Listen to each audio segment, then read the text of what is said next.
And it's a pleasure to be here this morning to be in conversation with four of the artists of the very extensive BILE program, the art program at the Bangalore Airport that's been conceptualized and curated by Yamini Telkar and her team for the new terminal at the airport.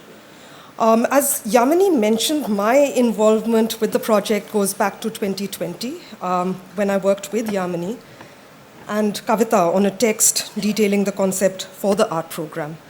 And thank you, Yamini, also for centering Kavita and remembering her today, because I think what we're going to hear about, especially as the concept of the Naurasa, is something that draws very heavily upon not just Kavita's work, but her very firm belief in the transformative powers of art, what art can mean and what art does in each one of our lives on an everyday basis. It's not something that's leisure or entertainment, and to be looked at with a distance.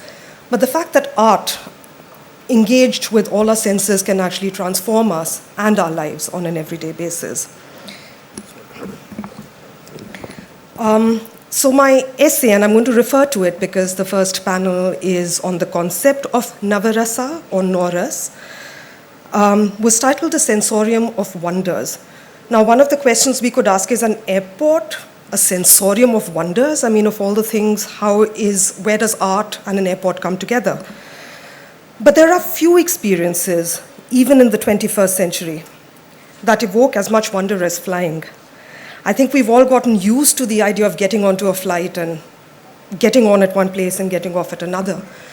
But if we allow ourselves to feel that same wonder that flying can evoke, the act of traversing vast distances, of leaving one place to reach another that is thousands of miles away within a few hours could, if we allow ourselves, be considered akin to a magical entry into a parallel world. Airports then are gateways to these other worlds, and they conjure up a sense of wonder and excitement. They're areas of pause and reflection, even as they're simultaneously places of movement and transit. So in a way, could we then think about airport terminals, such as the one at Bangalore, Terminal 2, as liminal zones, as places that allow for unique interactions and experiences, and also spaces where, despite each traveler's individual history or background or cultural specificity, the experience of being in transit is one that is similar. So these in-between places, to and from journeys, transcend the boundaries of home and away, of work and leisure. Travel and the anticipation of it, we all know, can trigger myriad emotions. Excitement, panic, trepidation, wonder, fear, joy, and in exceptional or rare cases, perhaps even contemplation. So these emotional and mental states that make us human have been theorized over the centuries in texts and commentaries on Indian aesthetics. And these aesthetic theories explore not only cognitive or intellectual states, but also affective states, which were the focus of philosophical studies that actually considered works of art, whether visual, musical, theatrical, or literary, to have the power to transform both the artists, but also all of us, the viewers. And one of the most definitive texts about aesthetics is the Natyashastra, compiled by Bharata between the 2nd century BCE and the 2nd century CE. And Bharata used the analogy of savoring food, eating food, but savoring it, to analyze the emotional experience of an intense engagement with art. And he appropriates the word rasa, loosely translated as either juice or essence or taste, to describe this aesthetic experience. So an aesthetic experience for Bharata can transform viewers' transitory emotions. And these transitory, sort of fleeting, temporary emotions, which are bhava and mental states, into rasas or aesthetic genre. And the ultimate objective of an artist then is to facilitate this transformation of mundane, everyday emotions that we all feel into rasas through their aesthetic mediation. So he listed 8 moods, Sthai bhav, which correspond to different rasas. An emotion of love, rati, can lead to the rasa of eroticism, shringhar, mirth, or hasa to the comical hasya, sorrow, shok, evokes compassion or karuna. Anger, krodh leads to fury, raudra. Valor, utsaha, can lead to veera or heroism. Fear, bhaya, invokes a sense of terror, bhayanak. Disgust or jigupsa leads to a sense of hideousness or aversion, bhibatsa. And astonishment, vismay, leads us to feel wonderstruck, a sense of encountering something adbhut. And each rasa, even as the viewer experiences it, is fluid and can be transformed from one into another. So it's not like a permanent fixed meaning or state, as the case may be. And we'll talk a little bit about that in our conversation after. So the aesthetic experience is considered to be multi-layered and nuanced, and works of art do not just simplistically or sort of literally illustrate rasas, that this work is this rasa, even if the visual narrative can refer directly to, let's say, an emotion that's expressed. And in the 11th century, it was expanded by Abhinavgupta, who added a ninth rasa, shanta, or serenity. And he recognized the potential of the aesthetic experience to transform the mood of the viewer from whatever myriad temporary states, finally to one of calmness or tranquility. With the addition of shanta, the theory came to be known as the navras, or the 9 rasas. And the concept of navras continued to evolve over time and imbued different facets of life, from the sacred to the everyday, from rituals to food, clothing, ornamentation, and of course, works of art.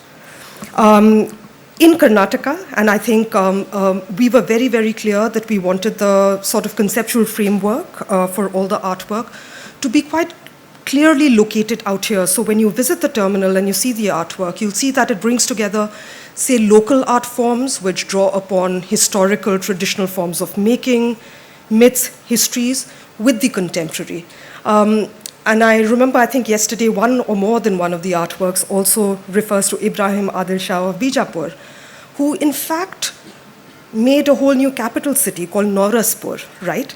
Because he was so invested and believed in the transformative power of art and of the rasas, the 9 rasas. And over the centuries, aesthetic theories have grappled with the question of how rasa is created and where these emotions that are transformed into an aesthetic experience are located. So do bhava, or emotion, and the corresponding rasa reside in the actor or literary character, the author or artist who conceives of the characters or the artwork, in their circumstances or responses, or in the viewer who beholds the works of art? Most Indian philosophers place all of us, the viewer, at the center of the aesthetic experience. For whatever the external stimulus, the experience is generated by each of the individual onlooker's internal response. A work of art contains a suggestion, a poetic resonance, and the essence is experienced only with our active participation, through an open-ended dialogue between the work and the rasik who engages with it based on his or her and on all of our sort of internal landscape. And rasa is then created in this alchemy that defies definition. It's a sort of interiorized experience of the perceiving self in its encounter and engagement with art that then has the power to move the sensitive viewer beyond the immediate present, beyond the boarding pass and the terminal gate and delayed flights or what have you. And indeed, beyond a mirroring of that which is represented in the painting or the sculpture, verse or play. The artists here today each responded to the idea of Navarasa in different ways and in different material and media in unique ways. So Shantamani, Krishnaraj, Ganesh, and Janardhanan. To begin, may I ask each one of you, perhaps we can go left to right, to tell us about your work and the sort of conceptual response to the theme of Navarasa, and then we'll get into a conversation. And I think we have visuals of each of your artwork, which we can bring up so that everybody can have a look at it as we go along. Thanks.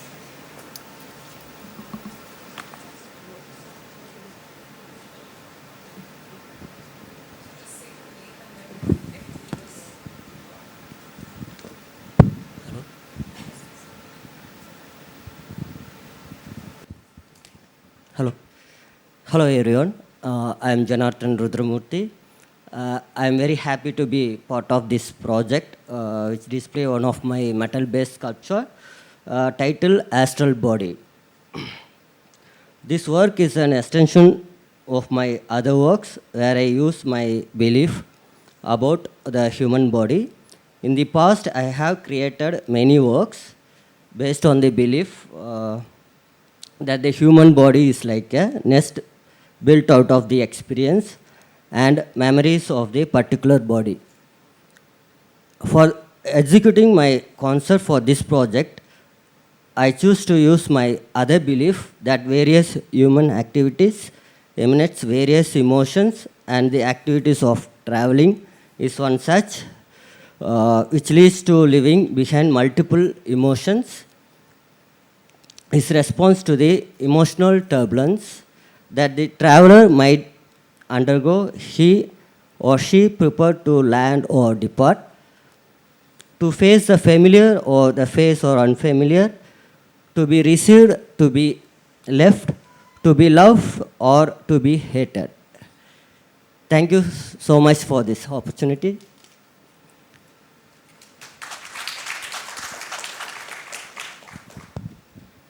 Hello, hi. This is Ganesh Shelvaraj. My work it's about relationship between two things. I mean, maybe an idea or two element. It cost the it will lead on.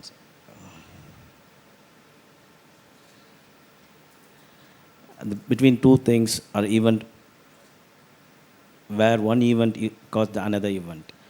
So it's about how we see things and how we interpret the things. When we see the visuals, we apply the metaphors on it. And we understand the images through our understanding. We apply our gained knowledge. This is what I try to, what if we don't have any preoccupied knowledge, how we see things. This is what the basic idea on my work. It's like two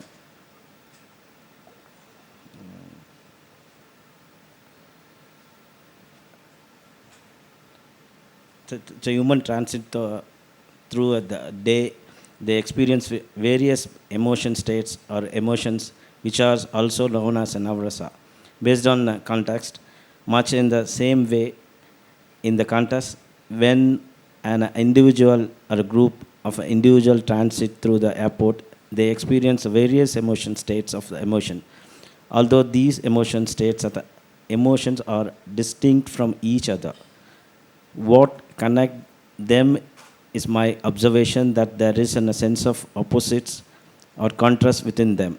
Like the opposites or the contrast to Bhayanaka or a terror fear could be the Veera, and vice versa, the opposite or the contrast to Rudra. And it is this aspect which is the basic or core of this particular work, which highlighted that there is a sense of opposites or contrast to maybe everything that we see, interact or experiences. This is what it's about. Yeah. Thank you.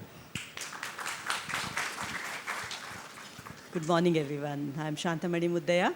I'm an artist who's living here in Bangalore for the last 30 years. My work is about environment. It's about nature and sustainability. So I work with charcoal and paper. The sculpture that you see in the terminal is also made out of charcoal and paper. It is reinforced with carbon fiber to suspend the work so that it doesn't sag. The work that I did is called Meghdut. So it's in response to the call, Navras. For me, the work has to relate and to address the time that I live in. So the work, the Meghdut, the poet Kalidasa's, the messenger to his beloved comes to the terminal once. At this point of time, trying to address what we are going through and the kind of issues that we are dealing. So the Meghdut that it comes to terminal now is a kind of a transient space where people are experiencing this black cloud, that is a monsoon cloud, before taking off. And we all have this experience of experiencing the cloud in our first flight. My work is also kind of, can be read in layers. It's about those kind of relationship, how I've also tried to bring in the agrarian experience of receiving the first rain and the way the farmers react to this first rain and this kind of wonderment towards how it belted or the thunders that it blinded them. And this year is going to be a good crop. This kind of engagement is very interesting, and I am very tuned to that. And for me, at this point of geoengineering, trying to bring back this cloud that is made out of charcoal is very important, because this fine aerosol, as the temperature rises, is going to be burnt out. And the formation of cloud can be very rare.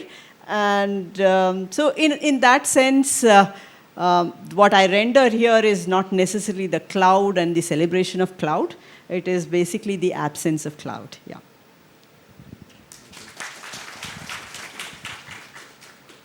I am Krishnaraj Chonat. I am an artist who lives in Bangalore. That is my work. It's titled The Moon. So this is basically based on a coracle that used to be very popular on the lakes of Bangalore, as it is popular even today on the rivers of Kaveri and Tungabhadra, two important lifelines in the state of Karnataka. These coracles are very primitive, and they've remained more or less in the same form as they probably existed thousands of years ago, except for the hide has been now replaced by a plastic or perhaps a tarpaulin that's covered in bitumen. So this work basically came from my memories of spending time around the lakes of Bangalore, swimming in the lakes, coracle rides, sketching as an art student around the lakes. And so that's my daughter who's on the sitting on the coracle. The work was conceived as two different sides based on a visual strategy that I've been employing in a lot of my works. Where you stand determines what you see. So basically, it is her moon. You can see one side of that, and the coracle is on the other side. The strategy refers to how geopolitical factors come to influence and shape our attitudes towards ourselves and the world. So where you stand and what you see is also, in a way, alludes to the idea of our eagerness to look as against our willingness to see. The moon particularly refers not just to how it is her moon. I have very fond memories of the previous airport, which sort of ended and then the lake began. I lived very close to the old HOL airport, where the coracles were part of that, and you could see two different technologies simultaneously, one very high-tech and the other very low-tech, which is a reality anywhere you go within India. So the idea of juxtaposing these two, and the idea of using copper, which is again another element which is one of the earliest, perhaps the earliest known metal to man, and also finds a lot of use in the high-tech industry today. A note to Bangalore's space, Bangalore as the hub of space research and aviation. When thinking about the future, these coracles are no more seen on the lakes of Bangalore, as many lakes have already also disappeared. Thinking of the future of that, whenever I look at my daughter, I keep thinking about my childhood as against hers, and how all these various transformations happened. So she's perched between these two worlds and what she makes of her moon is something that I want to leave it open. So I hope this work connects to the audience in the context of the international airport and how they receive it. And hopefully it will become part of that social fabric, and they carry memories of this when they see the work. Thank you. Actually, I'll ask a question to all of you, taking off from what Krishnaraj said, which is that where you stand determines what or how you see. And that's interesting at several levels. One is the presence of art or works of art in an airport. So just taking off from there, a couple of questions to all of you. One is that, say, of course, in this case, you all developed the work in response to a certain concept, knowing that the site is the airport. But for all of you, and if you could start, supposing the site for the artwork were to change, do you think that changes how the work is received, or does it not have an impact? So just the changing site for the display, but also the reception of the artwork in many ways. How much time a person may have to stand with or just experience the work. Do you think that changes if the work was to be put into, let's say, a gallery for a different context?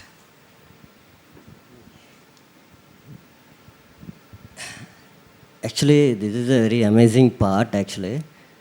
If the gallery is different, this is the different. This is the, like a public project. I thought this is like a museum, like everyone see public, easily to access, and everyone see the artwork.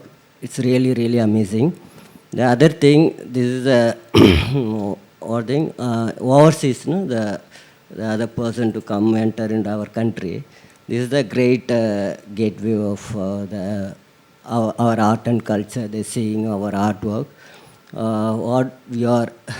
So this is really, really amazing. I also very thankful part of this project. It's a really amazing part. I consider this like a museum. Thank you. Instead of displaying the artwork in the gallery, the people used to come to the gallery. It's in a different people. But then if it is in a public place, the floating crowd will be in a different perspective. They have a different perspective. So it's quite interesting. I mean, displaying art in a public area, you can get a very different perception from the angle. And it depends who see the things. I mean, that's what I think. I mean, even you would display in a gallery also, it's applicable. That's it. Sorry, Shantamani, before we move on to you, Ganesh, can I just follow up with a question just for you? Yeah, please. So for your work, specifically where we're coming from and where we're going, we had the immense privilege of actually being taken around the airport and seeing all the work yesterday. And I remember you saying that, specifically for your work, you wouldn't like people to bring their preconceptions to your work. So could you just talk a little bit about that as well in terms of one's own individual life experiences? You would like to sort of ideally have the person who's interacting with your work pause that and then experience your work. Actually, what from my end, how I connected, conceptualize that idea. Normally, we used to apply our thought, what we see. So, what we gain knowledge, we just try to apply that. So, I really don't know what exactly this is. Somebody taught me that this is the phone. In my personal idea, I don't know what it is. So this is how we are applying all my living space. So we practice our life as a knowledge-based practice. What I considering the knowledge-based practice will mislead and sometimes it's exploit my existence. So when you see the flower, I don't apply my preoccupied knowledge. I enjoy the flower and I flourish that. I don't try to understand that flower or I don't try to get any message from the flower, but I enjoyed it. Something like that, the people can see the images. Maybe it can be a bottle or it can be a sculpture. People can enjoy or they can like a flower. They can see like a flower. Thank you so much. As an artist, what do an artist who finishes a work is aspiring is to have an audience, and the larger amount of the audience is better in a sense of enriching your own experience of what your work can be, how it is read, and that is where your work in a way completes. Also, it also allows you to understand your own expression in a better way and to look forward how to go further. So for me, the audience is such a very important element in my work, or any artist's work in that sense. Galleries have its own, positive and negative aspects to it. Public space has an amazing diaspora of people kind of engaging with an artwork. This sort of feels like a democratic space for the artwork. It's not ending up in somebody's bedroom or in a living room, or it needs a kind of a permission for people to see it. Despite of whoever puts the money, it is in the public sphere. Therefore, it is getting engaged in a very different way.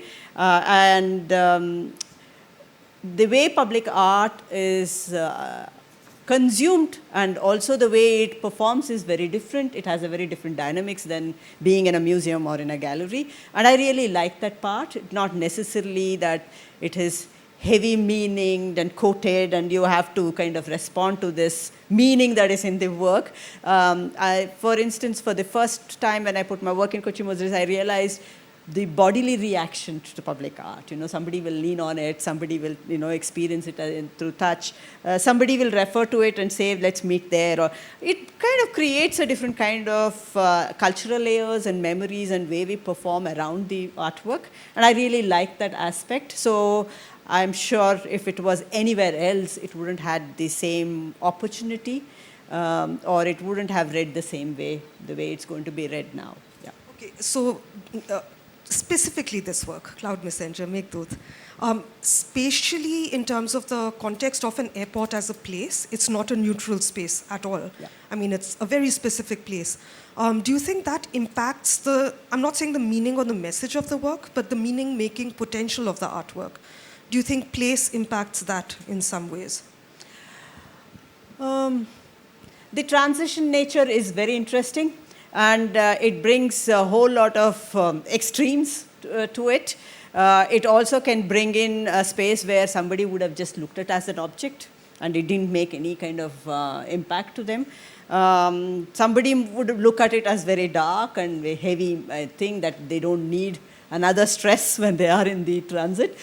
These are the part and parcel of the work. If I am not aware when I put my work into public space, it is going to be receiving all kinds of things into it.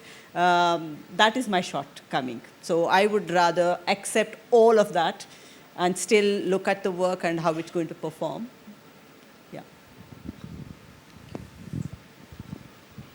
I don't think, first of all, you have any control over how something will be seen. You can take decisions based on what you will put in the public sphere, but how it is received, especially in this context of an international airport where I don't know if it will even be looked at as art. So I'm fine with that. Could you say a little bit more about that? What do you mean? I mean, the work is there, the image is there, the experience is there. Now, whether you call it art or not is besides the point. So I think it's important for the work to create that resonance that, I don't know what people will say about this also. It might be interesting to hear all these comments later on, So I hope it connects on that level, and I wouldn't expect anything too specific that this could create something like that in their minds. Or, it inserts, it's like you insert a mnemonic device in people's head, and that's it. And then what happens after is that it takes on its own life, and frankly, you have no control over it. So whether this will have worked in an art gallery, perhaps yes. Whether I would have done the same thing knowing it will be an art gallery, perhaps no. Or perhaps yes. So the reasons for that, I think the context is very important. So when I wanted to do this work, I insisted that I see the site, and there existed nothing like a site, and we walked through the construction and there was only pillars.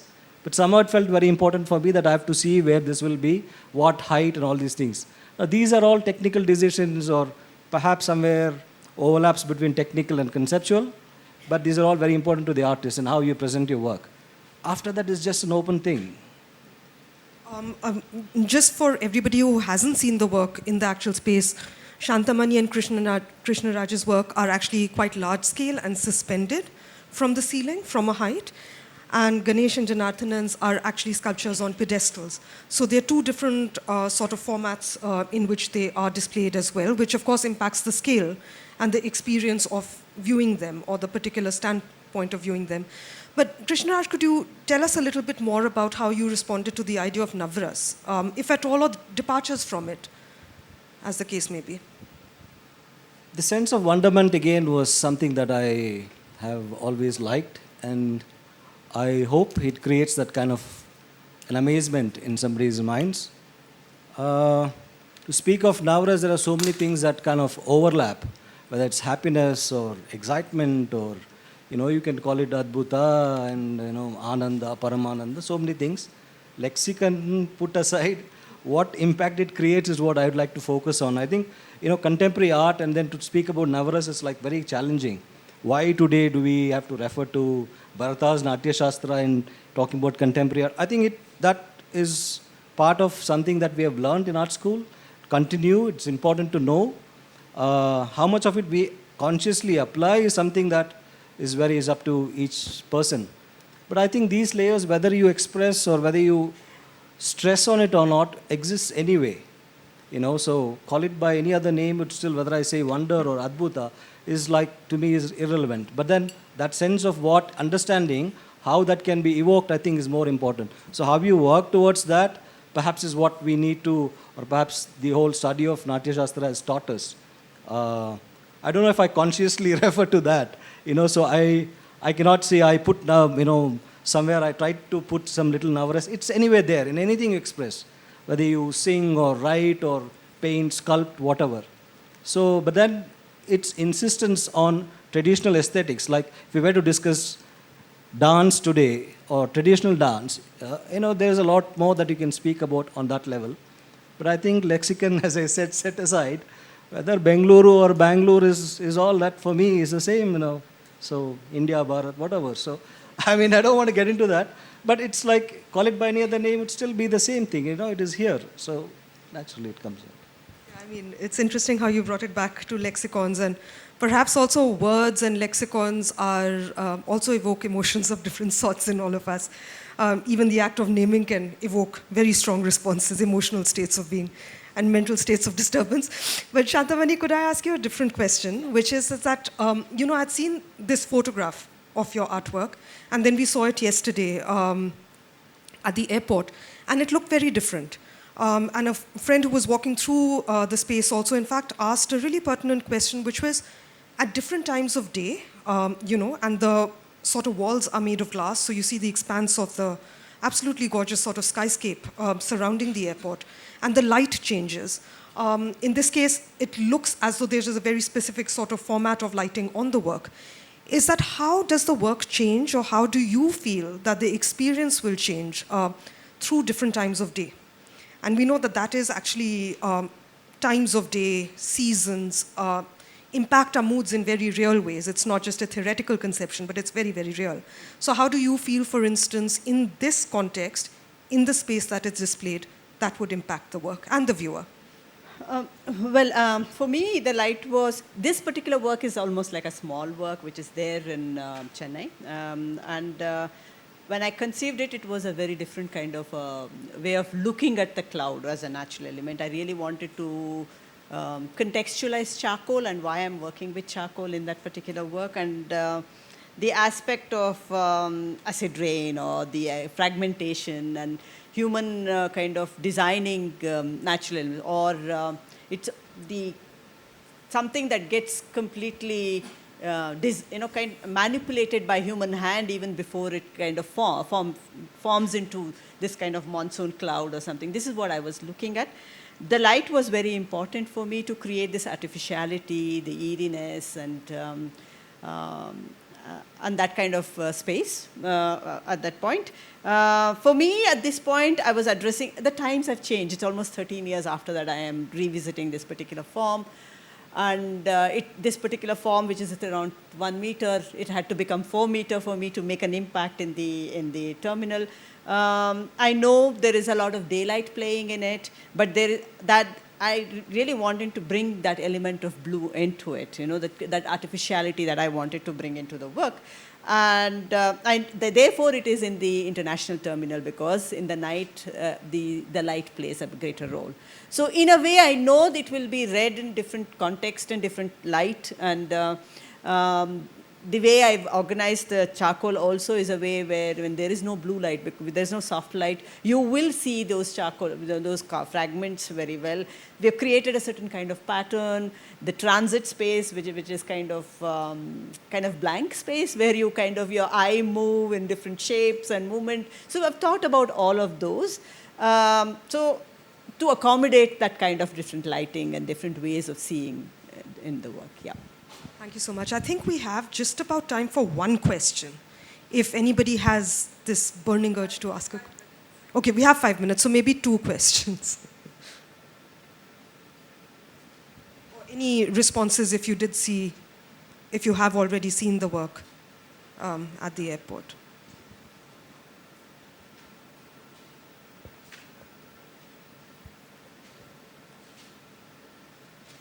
I think I will only make a comment.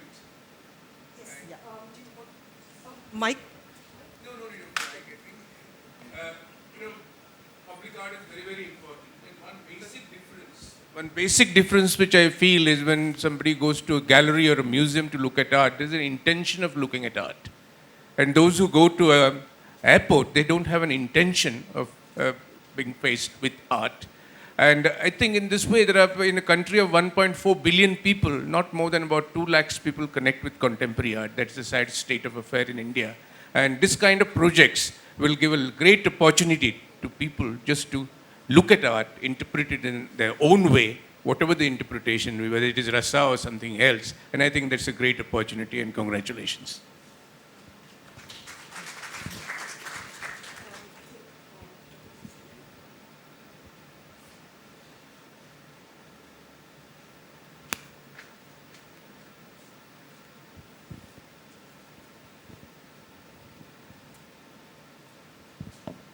Can I add one last?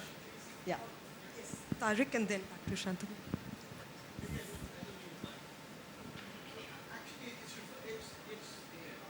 It's in response to the cloud, actually. I'm quite fascinated by it because, one is because I love charcoal. And what I found, and I love the organic quality of it, and I felt that it fit in very well. I feel everything fits in very well. But my question in particular is that since you've approached the subject after 14 years, the quality of light in that particular space is so special.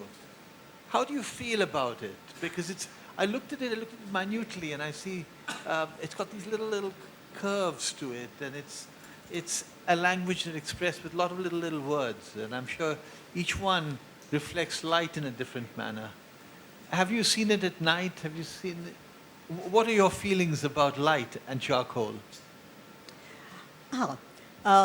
It's very interesting part for me because I look at charcoal or coal as a natural resource, and copper that takes away the energy further. So I know the light, the relationship between electricity and coal, and the charcoal is in somewhere in the middle because we're still using it for cooking and heating and everything. So conceptually, I am also very fascinated with the aspect of light.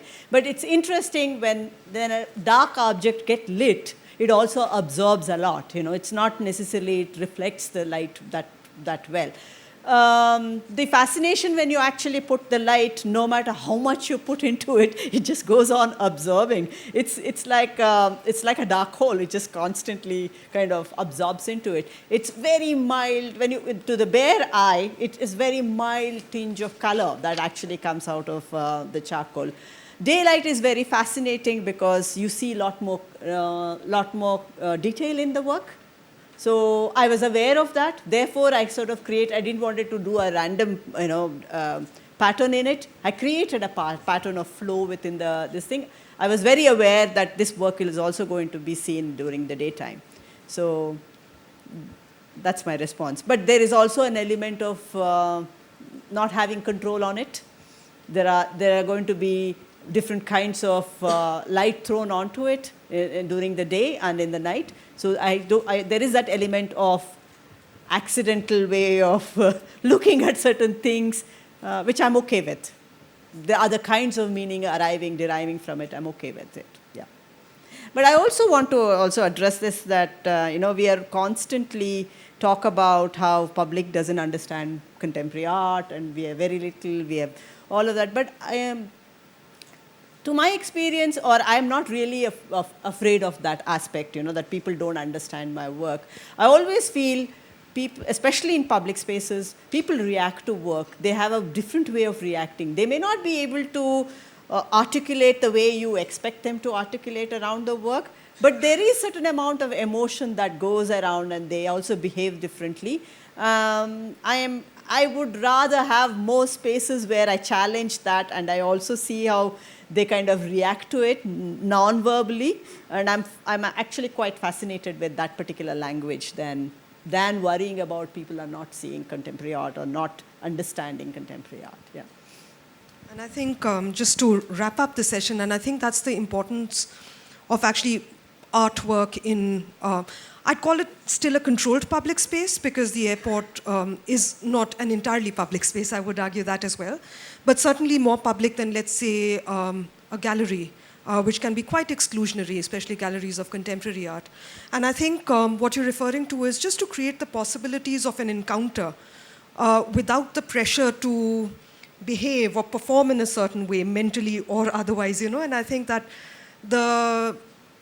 to create an open-ended encounter for anybody to be able to come across an artwork in a place that they're not expecting to, and to be able to respond to it in the way that they want to. And that response can also change. Let's say you're going through Terminal 2 several times and you encounter the work again and again. But just the possibilities of creating that space, and I think that's the importance of an art program like this. And hopefully there will be far more sort of encounters created in different ways between art, artists, and viewing publics. So thank you so much.